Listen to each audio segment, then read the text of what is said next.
जय हिंद फ्रेंड्स, मैं उमेश आप सबका एक बार फिर से नंदन एजुकेशन पॉइंट में स्वागत करता हूं। साथियों, आज हम लोग इस वीडियो में जो NMMS एग्ज़ाम के बारे में भारत सरकार के द्वारा नोटिफिकेशन जारी किया गया है, यानी राष्ट्रीय आय एवं योग्यता आधारित छात्रवृत्ति योजना परीक्षा 2024-25 के बारे में जो विज्ञप्ति भारत सरकार के द्वारा जारी की गई है वो क्या है, इस परीक्षा को देने के लिए क्या योग्यता है, यानी इस फॉर्म को भरने के लिए क्या योग्यता होनी चाहिए, कौन से बच्चे इस फॉर्म को भर सकते हैं, ये कैसी परीक्षा है, इसे क्यों देना चाहिए, इसको देने से क्या फ़ायदा होगा, साथ ही इस परीक्षा को देने के लिए आपको किस तरीके का एग्ज़ाम देना है, कैसा पेपर आएगा, उसका सिलेबस क्या होगा। इसके साथ ही हम ये जानेंगे कि इस परीक्षा को उत्तीर्ण करने के लिए आपको किस तरीके से तैयारी करनी होगी। तो आइए शुरू करते हैं। देखिए, ये जो राष्ट्रीय आय एवं योग्यता आधारित परीक्षा है, छात्रवृत्ति योजना परीक्षा है, इसको जो बच्चे इस वर्ष कक्षा 8 में पढ़ रहे हैं वो इस फॉर्म को भर सकते हैं, लेकिन इसमें भी कुछ क्राइटेरिया है। कुछ ऐसे विद्यालय हैं जिसके बच्चे इस फॉर्म को नहीं भर सकते हैं। तो सबसे पहले देखिए, ये परीक्षा यानी ये फॉर्म भरने की तिथि 23 अगस्त से प्रारंभ हो गई है और ये 18 सितंबर 2023 तक चलेगी। फॉर्म भरने के बाद आप 5 नवंबर 2023 को इसकी परीक्षा होगी, तो उस तारीख को आप इसकी परीक्षा देंगे। अच्छा, फॉर्म भरने के लिए आपको जो इनकी वेबसाइट है www.entdata.co.in, इस पर जाकर के आपको ये फॉर्म भरना होगा। अब इस फॉर्म को भरने के लिए एलिजिबिलिटी क्या है, तो देखिए, जो बच्चे पिछले सत्र में यानी 2022-23 से पीछे वाले सत्र में कक्षा 7 की परीक्षा में न्यूनतम 55% अंक स्कोर किए होंगे। SC/ST के लिए 5% की छूट है, यानी SC/ST अगर 50% किए हैं तो भी वो एलिजिबल हैं। तो अगर बच्चे कक्षा 7 में 55% अंक स्कोर किए हैं, ठीक है, यानी 55% अंकों के साथ पास हैं, तो वो इस परीक्षा को भर सकते हैं।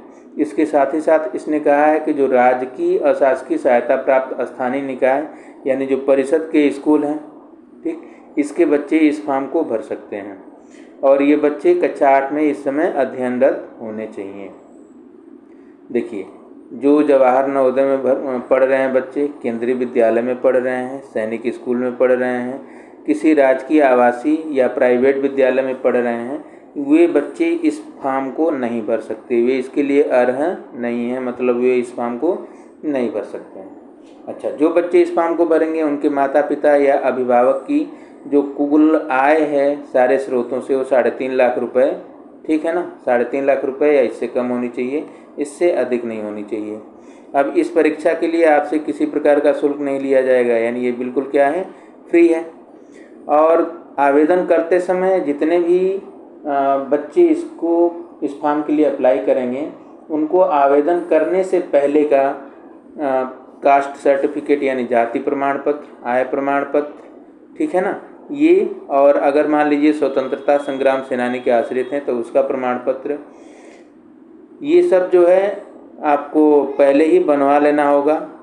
आय प्रमाण पत्र और जाति प्रमाण पत्र आपको फॉर्म भरते समय ही लगेगा, ठीक। तो ये आपकी अधिसूचना है। अब आइए जानते हैं इस परीक्षा के बारे में कि ये परीक्षा होती क्या है, NMMS का पूरा नाम क्या है।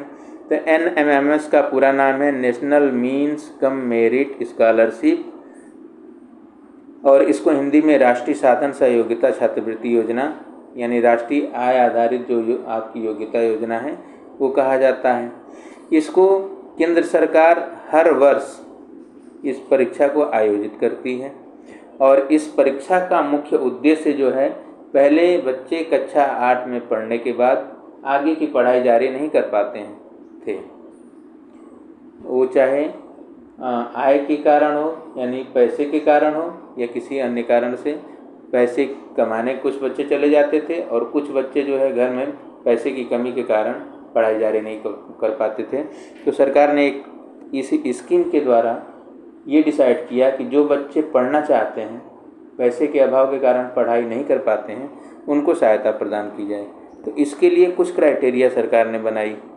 अब क्राइटेरिया क्या है, ये पूरे भारतवर्ष में ये परीक्षा कराई जाती है और हर एक राज्य का और हर एक केंद्र शासित प्रदेश का ये क्या होता है, इसमें कुछ कोटा होता है और ये कोटा जो है उनमें जो 7 और 8 का नामांकन होता है उस सत्र में, उसके आधार पर तय किया जाता है। तो देखिए, इस परीक्षा को पास अगर बच्चे कर लेते हैं तो उन्हें होगा क्या, उन्हें 9 से 12 यानी 4 साल तक, देखिए यहाँ पे 8वीं लिखा है लेकिन 8वीं नहीं है, ये 9वीं से 12वीं तक है, ये कक्षा 9 से 12 तक उनको स्कॉलरशिप मिलेगी यानी छात्रवृत्ति मिलेगी। ठीक, तो इस परीक्षा को देने से ये आपका फ़ायदा हो गया। अब ये छात्रवृत्ति कितना मिलेगी, तो देखिए जितने बच्चे चयनित होंगे उनको 12,000 रुपये प्रतिवर्ष यानी 1,000 रुपया प्रति माह के दर से 4 वर्ष छात्रवृत्ति मिलेगी, यानी 12,000 को 4 से गुणा कर देंगे तो कुल 48,000 की छात्रवृत्ति 4 वर्षों में उन्हें मिलेगी, प्रतिवर्ष 12,000। अब देखिए 1 लाख छात्र पूरे भारतवर्ष में इस छात्रवृत्ति के लिए चयनित किए जाते हैं, यानी इस परीक्षा के द्वारा कुल 1 लाख छात्रों का चयन होता है, जिसमें हर एक राज्य का एक निश्चित कोटा होता है। देखिए किस पे आधारित है, तो कक्षा 7 और 8 में जो छात्रों का नामांकन होता है उसकी और राज्यों की जो आबादी है, ठीक है ना, उसके आधार पे इसका निर्धारण किया जाता है। अब ये छात्रवृत्ति मिलेगी कैसे, तो जब बच्चे इस परीक्षा में उत्तीर्ण हो जाएंगे तो एक NSP पोर्टल है इनका, उस पोर्टल पर पंजीकरण करना होगा और पंजीकरण के बाद कक्षा 9 से शुरू होगी ये छात्रवृत्ति मिलना। और बच्चे को हर वर्ष की, वो 9 पास हो गया, 9 पास करने के बाद फिर अप्लाई करेगा, यहाँ पंजीकरण को नवीकृत करेगा तो उसको 10 में मिलेगी। 10 में जब 60% अंकों के साथ पास हो जाएगा फिर यहाँ पे रजिस्ट्रेशन करना होगा, उसको बताना होगा कि मैं 10 पास हो गया हूँ, फिर 11 की मिलेगी। 11 पास करने के बाद फिर यहाँ पर इस पोर्टल पर जाकर बताएगा तो उसे कक्षा 12 की छात्रवृत्ति मिलेगी। अब आइए देखते हैं इसका एग्ज़ाम कैसा होता है।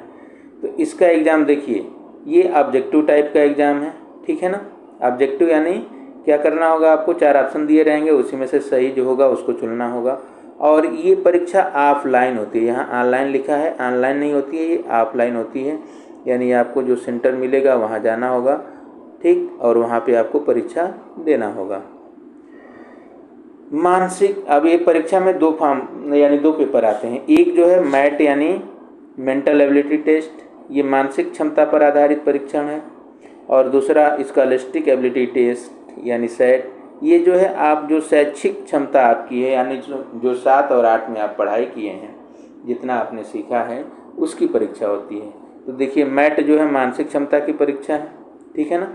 इसमें रीजनिंग आएगी और क्रिटिकल थिंकिंग, मतलब बच्चा कितना अच्छे से सोच सकता है, किसी समस्या का समाधान कितना अच्छे से कर लेता है, ये सब इसमें पूछा जाता है सॉरी।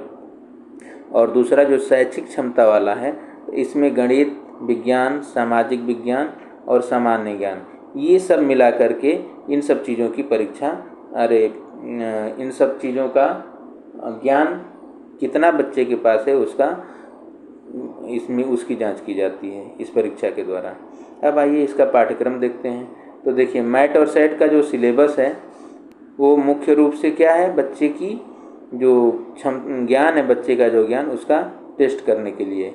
जो मैट में यानी सेक्शन 1 जो मिलेगा, पहला जो परीक्षा का पेपर होगा मैट का परीक्षा MAT, उसका पाठ्यक्रम कुछ इस तरीके से है। क्या है, पहला होगा उसमें समानता, वर्गीकरण, संख्यात्मक श्रृंखला, पैटर्न धारणा, छिपे हुए आंकड़े, कोडिंग डिकोडिंग, समस्या को सुलझाना, तार्किक विचार, श्रृंखला समापन, उपमा, वर्णमाला परीक्षण, गणितीय संचालन, दिशाबोध परीक्षण, खून के रिश्ते, तार्किक व्यन आरेख।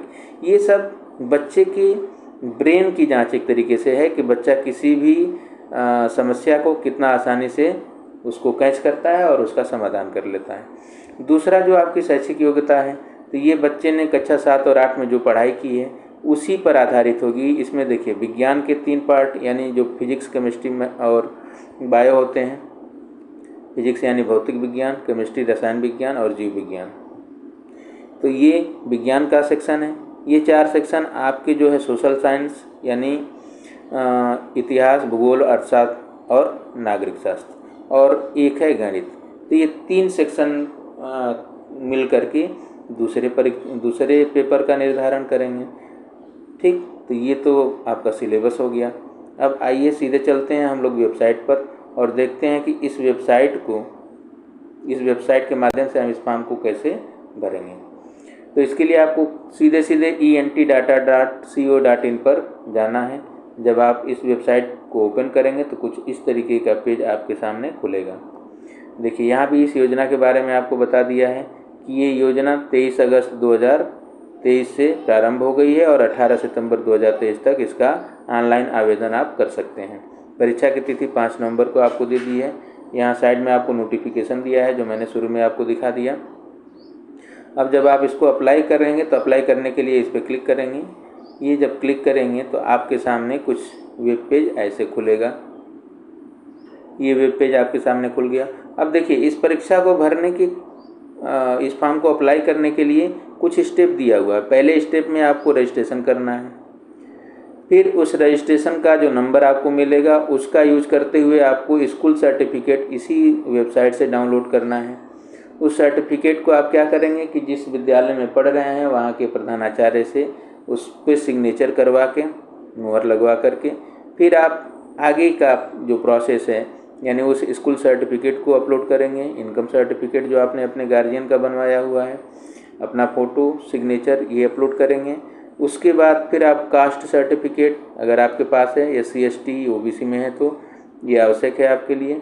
दिव्यांग सर्टिफिकेट यानी जो दिव्यांग बच्चे हैं जिसको पहले हम लोग विकलांग बच्चे के नाम से जानते थे, उन बच्चों का सर्टिफिकेट होगा तो वो अपना यहाँ लगा सकते हैं।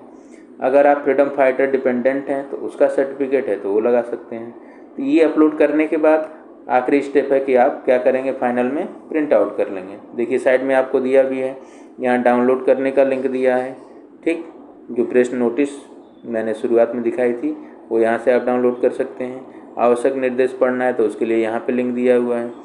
अच्छा, फॉर्म को कैसे भरें तो आइए देखते हैं। इस पर क्लिक करेंगे तो ये आपके सामने खुलेगा कुछ इस तरीके से।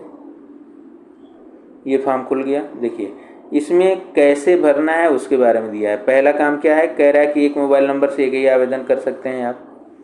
सबसे पहले आप रजिस्ट्रेशन करेंगे। दूसरे चरण में आप अपना रजिस्ट्रेशन नंबर डाल के विद्यालय प्रमाण पत्र डाउनलोड करके उसका प्रिंट निकालेंगे। फिर अपने विद्यालय के प्रधानाध्यापक से क्या करेंगे, उस पर हस्ताक्षर कराएंगे। तीसरे चरण में आप क्या करेंगे, अपना जो हस्ताक्षर करा चुके हैं जिस प्रमाण पत्र पर, स्कूल प्रमाण पत्र पर, उसको अपलोड करेंगे। फिर अभिभावक का आय प्रमाण पत्र अपलोड करेंगे, अपनी फ़ोटो अपलोड करेंगे और अपना हस्ताक्षर करके उसे अपलोड करेंगे। चौथे चरण में जो आरक्षण आप लेना चाहते हैं, जैसे OBC SC ST का आरक्षण हो, चाहे दिव्यांगता का आरक्षण हो, चाहे फ्रीडम फाइटर का आरक्षण हो, यानी इसका अगर आप लाभ लेना चाहते हैं तो इसका प्रमाण पत्र अपलोड करेंगे। और पाँचवें चरण में आप उसका प्रिंट आउट निकालेंगे और अपने पास सुरक्षित उसे रख लेंगे। तो ये निर्देश आपका था फॉर्म को भरने के लिए, यानी फॉर्म को भरने से पहले इसे आप पढ़ लीजिएगा अच्छे से, सब दे रखा है इसी वेबसाइट पर।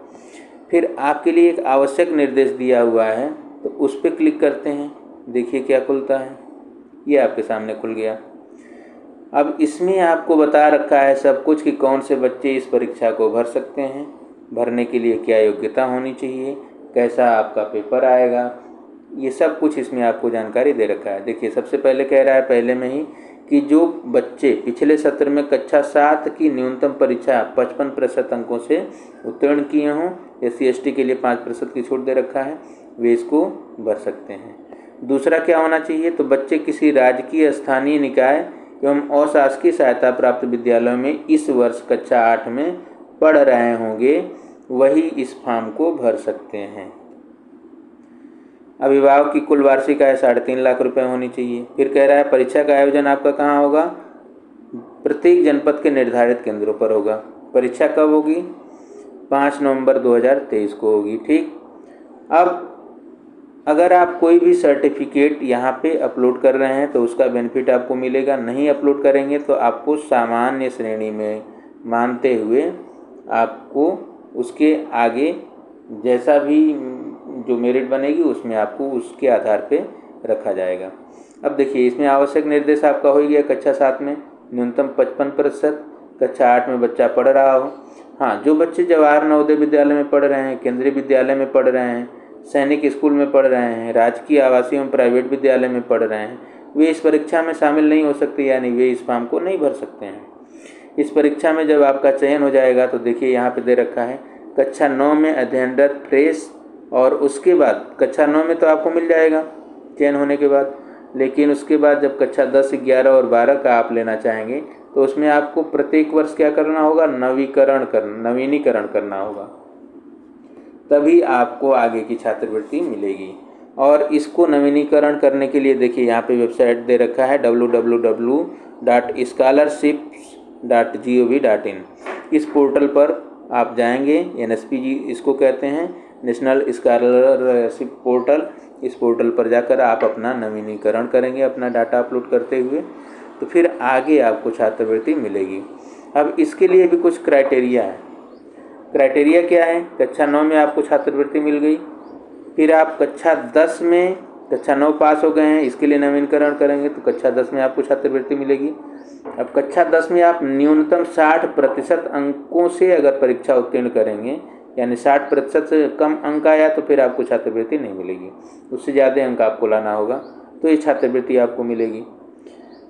फिर जब 60% अंकों से आप उत्तीर्ण हो गए, फिर नवीनीकरण करेंगे तो आपको 11th में मिल गई, 11 में छात्रवृत्ति मिलेगी। 11 का नवीनीकरण करने के बाद फिर आपको 12 की छात्रवृत्ति मिलेगी। तो ये तो कुछ क्राइटेरिया है जो आपको करना होगा। अब यहाँ पे देखिए आपको नवीनीकरण करने के लिए क्या करना होगा, एक आपके पास खाता होना चाहिए, यानी आपका अपना बैंक अकाउंट होगा, उसको इसमें उत्तीर्ण होने के बाद खुलवा करके आगे का कार्य आपको करना होगा। ठीक है, तो देखिए परीक्षा में सम्मिलित होने संबंधी निर्देश आपको दे रखा है कि प्रवेश पत्र डाउनलोड करके आप अपने पास रख लीजिएगा। ये सब कुछ इसमें दे रखा है, आप अच्छे से पढ़ सकते हैं। परीक्षा सत्र 2 भागों में आयोजित होगा। ठीक, एक ही सत्र में होगा लेकिन 2 भाग होंगे। ठीक है ना, मतलब एक बार आप बैठ गए तो पूरा परीक्षा दे करके ही उठेंगे दोनों पेपर। प्रथम भाग में आपको सामान्य मानसिक योग्यता के प्रश्न पूछे जाएंगे जो 90 प्रश्न होंगे, और ये कैसे होंगे, बहुविकल्पी होंगे। द्वितीय भाग में आपको जो सेट का पेपर है इसमें भी 90 प्रश्न पूछे जाएंगे। इसमें 35 विज्ञान के होंगे, 35 सामाजिक विज्ञान के होंगे और 20 प्रश्न गणित के होंगे। ये कक्षा 7 और 8 में जो आपने पढ़ा है उस पर आधारित होंगे। तो इस प्रकार से परीक्षा आपकी 2 भाग में है, पहला मैट का, दूसरा सेट का, और दोनों में 90-90 प्रश्न हैं, और जिसके लिए 90-90 मिनट मिलेंगे भी, यानी एक प्रश्न के लिए 1 मिनट आपको मिलेगा। प्रत्येक प्रश्न के लिए 1 अंक निर्धारित है, इसमें कोई निगेटिव मार्किंग नहीं है, ऋणात्मक अंकन नहीं है, मतलब गलत होगा तो कोई अंक आपका काटा नहीं जाएगा। और बहुत सारे इसमें आपको निर्देश दे रखा है, तो इसको आप अच्छे से पढ़ लीजिएगा। अब देखिए परीक्षा तिथि आपकी 5 नवंबर 2023 को 8 बजे से 11 बजे, समय भी दे दिया है कि 8 बजे से 11 बजे होगी। अब आपको निर्धारित केंद्र, जब आप प्रवेश पत्र डाउनलोड करेंगे तो आपको पता चल जाएगा कि कहाँ पे आपकी परीक्षा होनी है। तो इस प्रकार से इसमें आपको सारी जानकारी दे रखा है कि आप इस फॉर्म को कब कैसे भरेंगे, कब तक भर सकते हैं, भरने के लिए क्या योग्यता होनी चाहिए, कौन से बच्चे इस फॉर्म को भर सकते हैं। तो मेरे ख्याल से आप लोगों को सारी जानकारी मिल गई होगी, उम्मीद है आप इसको समझ भी गए होंगे। तो आप लोग इस फॉर्म को भरिए। मेरे ख्याल से तो सभी बच्चे जो कक्षा 8 में पढ़ रहे हैं और आगे भी अपनी पढ़ाई जारी रखना चाहते हैं, वे इस फॉर्म को भर लें। भरने के बाद आप क्या करें, इसकी तैयारी करिए, जो आपने 7-8 में पढ़ लिया है उसकी तैयारी करिए। ये देखिए भरने के लिए आपके सामने ये रजिस्ट्रेशन का पूरा पेज खुलेगा, और फिर आप अपना सारा डिटेल इसमें डाल करके आगे इस फॉर्म को भरेंगे। ठीक है ना, तो ये आपका अप्लाई हो जाएगा। तो ठीक है, आप लोग इसको अच्छे से समझ गए होंगे, मेरा जहाँ तक अनुमान है। आप अब इस फॉर्म को भरिए और अपनी तैयारी में लग जाइए। धन्यवाद।